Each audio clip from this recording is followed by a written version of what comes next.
always something.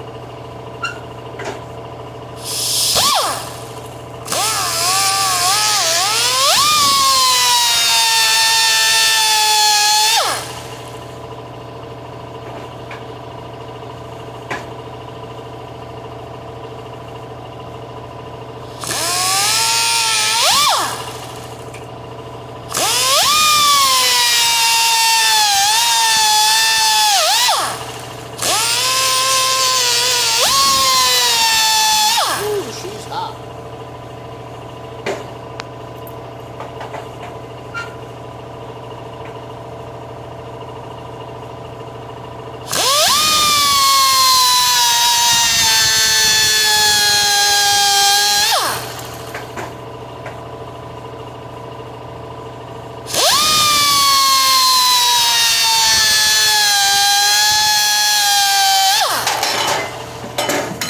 Yep.